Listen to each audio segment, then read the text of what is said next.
Friends ఈ మేకపోతు లాక్కెళ్తుందని చెప్పేసి జామ చెట్టుకు పొడుగ్గా కట్టేసాము. అది అలా మేస్తూ ఉంది ఫ్రెండ్స్.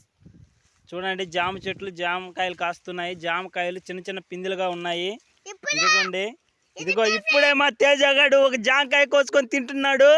పండు జామకాయ, ఇది చాలా చాలా టేస్ట్గా ఉన్నట్టుంది. వాడు డ్యాన్స్ కూడా వేస్తున్నాడు. ఈ మేకపోతుకు మేము కానరాకపోతే మయంగా అరుస్తుంది. ఒకసారి మేము కానరాకుండా పోతాము, అది ఎలా అరుస్తుందో చూద్దాం.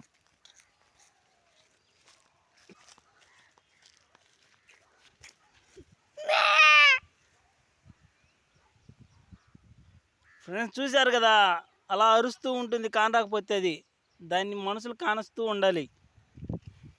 ఫ్రెండ్స్ చూడండి, జామకాయలు పిందులు మీకు చూపిస్తాను. జామకాయలు ఎలా కాస్తున్నాయో అదిగోండి ఫ్రెండ్స్, అవి కనిపించాయి మీకు జామకాయలు. ఫ్రెండ్స్ జామకాయలు అవి పెద్ద అవ్వడానికి ఇంకా కొంచెం టైం పడుతుంది. ఇదిగోండి చిన్న చిన్న పిందులుగా ఉన్నాయి ఇప్పుడు ప్రజెంట్ మాత్రం.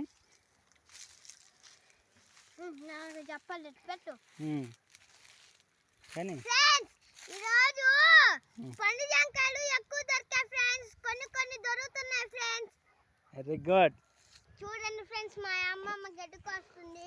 చాలా దూరంగా గడ్డి కోయడం జరుగుతుంది. పశువులకు గడ్డి కోస్తుంది, బర్రెల కోసం గడ్డి కోస్తుంది. ఇక్కడేమో మేకపోతు మేస్తూ ఉంది.